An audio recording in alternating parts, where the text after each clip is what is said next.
7 August 2026 মক্কার পবিত্র ভূমিতে দাঁড়িয়ে এক ঐতিহাসিক প্রতিরক্ষা চুক্তিতে স্বাক্ষর করে সৌদি আরব, তুর্কি এবং পাকিস্তান। নাম মক্কা জয়েন্ট ডিফেন্স এগ্রিমেন্ট। এই চুক্তিকে কেউ কেউ বলছেন নতুন শক্তির জন্ম, কেউ বলছেন মধ্যপ্রাচ্যের ক্ষমতার ভারসাম্য বদলে দেওয়ার সূচনা, এমনকি সম্ভাব্য ইসলামিক নেটো নামেও ডাকছেন অনেকে। এই চুক্তির মূল ভিত্তি খুবই স্পষ্ট। নেটোর আর্টিকেল 5-এর মতো এখানেও বলা হয়েছে, কোনো সদস্য দেশের উপর আক্রমণ মানে সেটি বাকি সব দেশের উপর আক্রমণ হিসেবে গণ্য হবে। অর্থাৎ এটি শুধু কাগজে সই করা চুক্তি নয়, বরং এটি একটি রাজনৈতিক বার্তা, একটি নিরাপত্তা প্রতিশ্রুতি এবং একই সাথে একটি ভূ রাজনৈতিক ঝুঁকি। কিন্তু প্রশ্ন হচ্ছে, হঠাৎ করে কেন এই জোট? এর উত্তর খুঁজতে গেলে যেতে হবে মধ্যপ্রাচ্যের বর্তমান বাস্তবতায়। একদিকে ইরান ও সৌদি আরবের দীর্ঘদিনের উত্তেজনা, অন্যদিকে ইয়েমেন যুদ্ধ, হুথি হামলা, লোহিত সাগরে আক্রমণ এবং হরমুজ প্রণালীর নিরাপত্তা ও নিয়ন্ত্রণ। সব মিলিয়ে পুরো মধ্যপ্রাচ্য এক অস্থির নিরাপত্তা সংকটে আটকে আছে। তার উপর আমেরিকা ধীরে ধীরে মধ্যপ্রাচ্যে তার মিত্রদের নিরাপত্তা নিশ্চিত করার ভূমিকা থেকে সরে আসছে। আর এই শূন্যতায় এখন নতুন আঞ্চলিক শক্তিগুলো পূরণ করতে চাইছে। ফলে সৌদি আরব, তুর্কি এবং পাকিস্তান বুঝতে পেরেছে নিজেদের নিরাপত্তা এখন নিজেদেরই নিশ্চিত করতে হবে। আর সে জায়গা থেকেই জন্ম এই নতুন ব্লকের। এই জোটের সবচেয়ে বড় শক্তি হলো তিনটি ভিন্ন ভিন্ন ক্ষমতার সমন্বয়। প্রথমে সৌদি আরব, যারা এই জোটে দিচ্ছে বিশাল অর্থনৈতিক শক্তি, তেল সম্পদ, কৌশলগত জ্বালানি নিয়ন্ত্রণ এবং বিপুল সামরিক বাজেট, যা পুরো জোটের অর্থনৈতিক মেরুদণ্ড হিসেবে কাজ করবে। দ্বিতীয় হলো তুর্কি, যারা দিচ্ছে আধুনিক ইউরোপীয় মানের প্রতিরক্ষা শিল্প, ড্রোন প্রযুক্তি, মিসাইল সিস্টেম, যুদ্ধজাহাজ এবং নেটো স্ট্যান্ডার্ড অপারেশনাল এক্সপেরিয়েন্স, যা প্রযুক্তিগতভাবে জোটকে শক্তিশালী করবে। আর তৃতীয় শক্তি হলো পাকিস্তান, যাদের আছে বিশাল স্থায়ী সেনাবাহিনী, যুদ্ধ অভিজ্ঞতা এবং সবচেয়ে গুরুত্বপূর্ণ পারমাণবিক প্রতিরোধ ক্ষমতা, যা এই জোটের বিরুদ্ধে যে কারো চোখ রাঙানি ব্যর্থ করে দিতে পারবে। সব মিলিয়ে অর্থ, প্রযুক্তি আর সামরিক শক্তির এই সমন্বয় যদি একসাথে কাজ করে, তাহলে মধ্যপ্রাচ্যে একটি নতুন শক্তির ভারসাম্য তৈরি হওয়া খুবই স্বাভাবিক। অনেক বিশ্লেষক বলছেন এটি হতে পারে একটি তৃতীয় শক্তি, যা একদিকে ইরান এবং অন্যদিকে ইসরায়েলের ক্ষমতায় ভারসাম্য আনবে।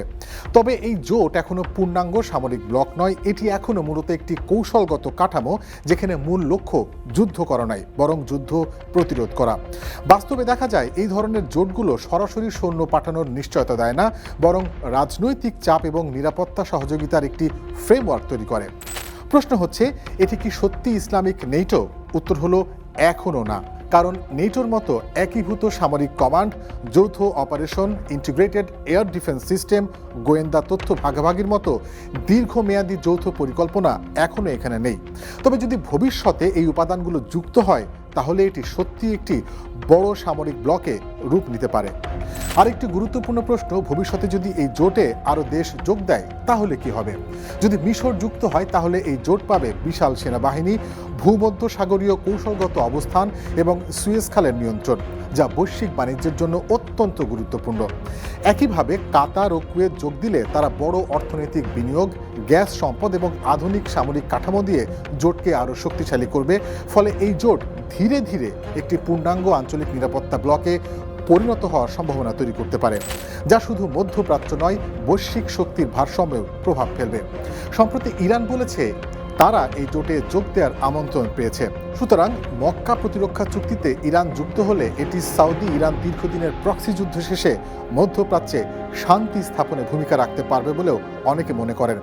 একই সাথে হরমুজ ও বাব এল মানদেবের মতো বিশ্বের গুরুত্বপূর্ণ তেল গ্যাস রুটে একক নিরাপত্তা কাঠামোর আওতায় এলে বৈশ্বিক বাণিজ্যেও স্থিতিশীলতা আসবে।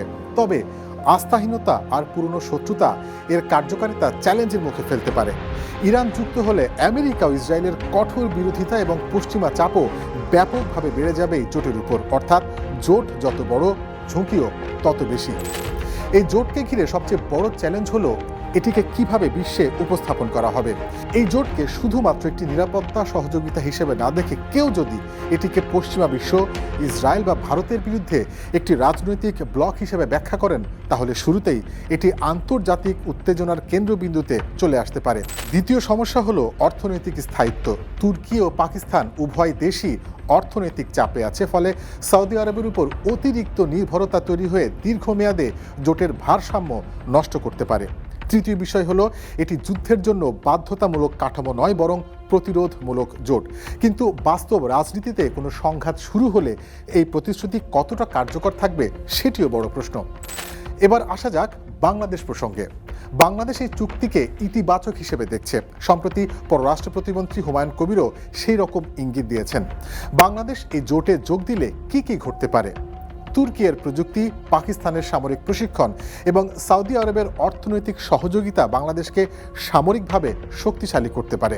হরমুজ ও বাব এল মানদেবের মতো গুরুত্বপূর্ণ সমুদ্রপথ নিরাপদ থাকলে বাংলাদেশের জ্বালানি সরবরাহ ও বৈশ্বিক বাণিজ্য অনেক বেশি স্থিতিশীল হবে।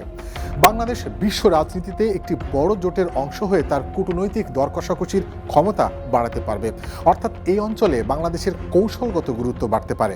বাংলাদেশের সবচেয়ে বড় শ্রমবাজার সৌদি আরবের সঙ্গে বাংলাদেশের কৌশলগত সম্পর্ক আরও গভীর হতে পারে। বাংলাদেশ এই জোটে যুক্ত হলে পাকিস্তানের সঙ্গে সম্পর্ক নতুন মাত্রা পেতে পারে, তবে এটি কিছু রাজনৈতিকভাবে বিতর্করও জন্ম দেওয়ার সম্ভাবনা রয়েছে। এই জোটে আমেরিকা, চায়না ও ভারতের সঙ্গে বাংলাদেশের কূটনৈতিক হিসাব একেবারেই বদলে দিতে পারে। একটি নির্দিষ্ট সামরিক ব্লকে যোগ দিলে অন্য অংশীদারদের মধ্যে সন্দেহ তৈরি হতে পারে। এর বিপরীতে কিছু ঝুঁকিও আছে। বিশেষ করে ভারতের সাথে সম্পর্কে টানাপোড়েন তৈরি হতে পারে, কারণ এই জোটে পাকিস্তান একটি গুরুত্বপূর্ণ সদস্য। দক্ষিণ এশিয়ার রাজনীতিতে ভারত পাকিস্তান একটি খুবই সংবেদনশীল বিষয়, তবে এই ধরনের ঝুঁকি মোকাবেলার কৌশলও নিশ্চয়ই বাংলাদেশের আছে। বাস্তবতা হলো মক্কা প্রতিরক্ষা চুক্তি এখনও কোনো পূর্ণাঙ্গ সামরিক জোট নয়, বরং এটি একটি উদীয়মান ভূ রাজনৈতিক কাঠামো, যেখানে মূল লক্ষ্য হলো আঞ্চলিক নিরাপত্তা শক্তিশালী করা এবং পারস্পরিক প্রতিরোধ সক্ষমতা বাড়ানো। কোনো জোট তখনই দীর্ঘমেয়াদে টিকে থাকতে পারে যখন এর অর্থনৈতিক ভিত্তি শক্তিশালী হয়, সদস্যদের মধ্যে কৌশলগত স্বার্থে পুরোপুরি সামঞ্জস্যপূর্ণ থাকে এবং সবচেয়ে গুরুত্বপূর্ণ, এটি যেন আঞ্চলিক প্রতিদ্বন্দ্বিতাকে সরাসরি উস্কে না দেয়। ফলে সৌদি আরব, পাকিস্তান ও তুর্কির এই জোট সত্যি একটি স্থিতিশীল নিরাপত্তা কাঠামোয় পরিণত হবে নাকি আঞ্চলিক প্রতিযোগিতার আরেকটি নতুন মঞ্চে রূপ নেবে তা এখনই বলা কঠিন।